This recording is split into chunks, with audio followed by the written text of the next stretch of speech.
Bismillahirrahmanirrahim. Saya Muhammad Zaki Mifta Rizky, NIM 12320202334, kelas 4F, jurusan Pendidikan Agama Islam. Melalui video ini, saya akan menjawab pertanyaan yang diberikan oleh dosen pengampu Bapak Haji Yudi Irfan Daniel, SSOSI MAG, sebagai tugas UAS pada mata kuliah Filsafat Ilmu. Pertanyaan yang pertama, tuliskan dan jelaskan 3 aspek penting dalam filsafat ilmu yang saudara ketahui. Dalam filsafat ilmu, terdapat 3 aspek penting yang menjadi pusat kajian, yaitu yang pertama ontologi, yaitu membahas hakikat dari realitas atau objek yang dikaji ilmu. Ontologi menjawab pertanyaan, apa yang dikaji oleh ilmu? Misalnya, ilmu fisika mengkaji fenomena alam, sedangkan ilmu sosial mengkaji perilaku manusia. Yang kedua, epistemologi adalah kajian tentang asal-usul, cara memperoleh, dan validitas pengetahuan. Ini mencakup metode ilmiah, cara berpikir logis, dan bagaimana kita membuktikan bahwa sesuatu itu benar atau tidak. Artinya, epistemologi ini cara bagaimana memperoleh validitas atau kesohihan si pengetahuan tersebut setelahnya diketahui tentang hakikatnya. Kemudian yang ketiga, aksiologi, yaitu kajian tentang nilai atau tujuan ilmu. Aksiologi menjawab untuk apa ilmu itu digunakan. Nah, disinilah kita membahas apakah ilmu itu membawa manfaat atau malah madorot, dan bagaimana ilmu seharusnya berkontribusi bagi kehidupan manusia. Kemudian pertanyaan kedua, jelaskan secara sistematik upaya manusia dalam mencari pengetahuan ilmiah. Manusia memperoleh pengetahuan ilmiah melalui proses yang sistematik dan terstruktur.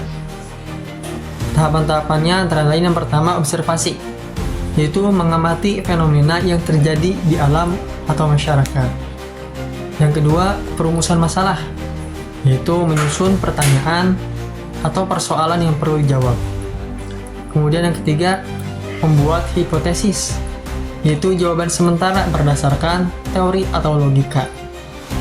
Kemudian yang keempat, pengujian hipotesis, dilakukan melalui eksperimen, survei, atau studi di lapangan. Kemudian yang kelima, analisis data, yang mana dilakukan untuk melihat apakah hipotesis terbukti atau tidak. Selanjutnya ada penarikan kesimpulan, yang menjelaskan hasil dari seluruh proses tersebut dari tadi nomor 1 hingga nomor 5. Dan yang terakhir adalah publikasi dan verifikasi, agar pengetahuan dapat diuji oleh peneliti lain. Karena jikalau yang terakhir publikasi dan verifikasi ini tidak dilakukan, maka pengetahuan yang telah kita dapat atau penelitian yang telah kita lakukan itu belum fix dapat dikatakan benar jikalau belum diuji, belum diulang oleh peneliti lain. Sehingga proses ini dikenal sebagai metode ilmiah yang menjadi fondasi kuat dalam pengembangan ilmu.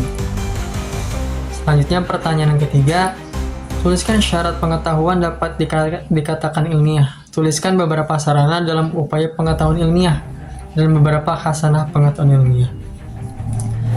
Syarat pengetahuan ilmiah adalah yang pertama harus objektif, yaitu berdasarkan fakta, bukan pendapat pribadi.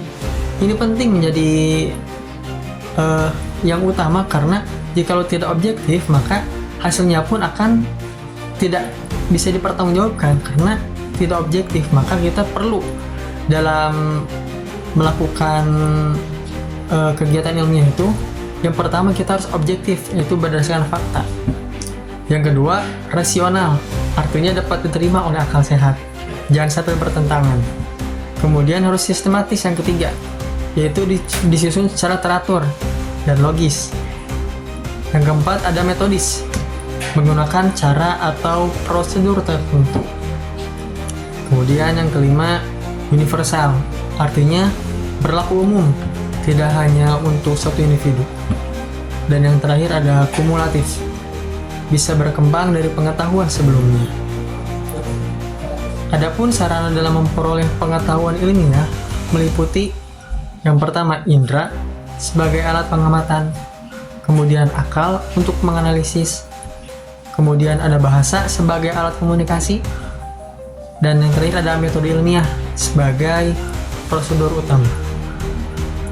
Adapun hasanah pengetahuan ilmiah dibagi menjadi beberapa bidang seperti ilmu alam, contohnya fisika, kimia, biologi, kemudian ada ilmu sosial seperti sosiologi, antropologi, ekonomi, kemudian ada ilmu humaniora, contohnya seperti filsafat, sejarah, sastra.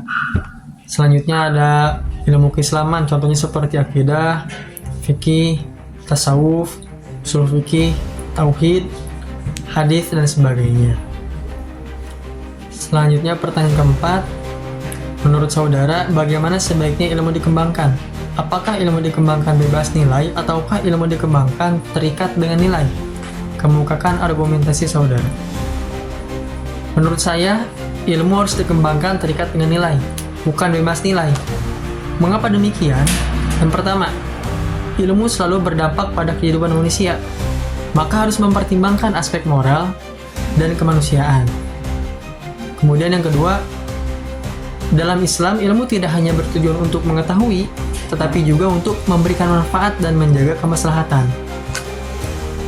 Sebagaimana dalam Quran surat Al-Baqarah ayat ke-269, pada ayat tersebut disebutkan bahwa Allah memberikan hikmah kepada siapa yang dikehendakinya, dan siapa yang diberi hikmah, sungguh ia diberi kebaikan yang banyak. Kemudian yang ketiga, ilmu bebas nilai dapat menimbulkan kerusakan, seperti penggunaan sains untuk membuat senjata pemusnah, contohnya seperti nuklir. Nuklir jikalau tidak dibatasi dengan nilai, maka nuklir akan menjadi senjata pemusnah, dan itu akan berbahaya bagi kelangsungan hidup manusia. Maka ilmu harus dikawal oleh etika dan nilai keagamaan. Maka dengan demikian, pengembangan ilmu harus berorientasi pada nilai-nilai moral, etika, dan agama. Agar apa? Agar ilmunya bermanfaat dan tidak merusak. Kemudian pertanyaan kelima, dari aspek metodologi, apa perbedaan pendekatan kuantitatif dengan kualitatif dan bagaimana kontribusinya terhadap pengembangan ilmu pengetahuan? Perbedaan utama antara pendekatan kuantitatif dan kualitatif adalah kalau kuantitatif bersifat numerik dan statistik, yang mana bertujuan mengukur dan menguji hipotesis secara objektif. Misalnya, survei pendidikan, analisis data hasil ujian. Sedangkan kualitatif bersifat naratif dan mendalam, digunakan untuk memahami makna di balik suatu fenomena. Misalnya, wawancara dengan siswa atau studi kasus tentang perilaku keagamaan. Adapun kontribusi terhadap ilmu pengetahuan, kalau kuantitatif membantu menghasilkan data yang dapat digeneralisasi dan sangat berguna dalam ilmu alam dan sosial. Karena itu tadi berkaitan dengan angka sehingga dapat dibaca dengan mudah datanya. Begitupun dengan kualitatif. Kalau kualitatif mah memberikan pemahaman mendalam yang tidak bisa diwakili oleh angka. Kalau tadi kuantitatif diwakili oleh angka, sedangkan kualitatif tidak bisa diwakili oleh angka. Maka kualitatif ini sangat penting dalam studi agama, budaya, dan filsafat karena menyangkut tentang kualitas. Dalam konteks pendidikan Islam, keduanya sangat penting karena kuantitatif untuk mengukur efektivitas program pembelajaran dan kualitatif untuk memahami nilai-nilai akhlak yang dibentuk. Demikian jawaban yang dapat saya sampaikan. Mohon maaf bila mana terdapat kesalahan ataupun kekurangan. Wallahu a'lam bishawab. Akhirul kalam. Wassalamualaikum warahmatullahi wabarakatuh.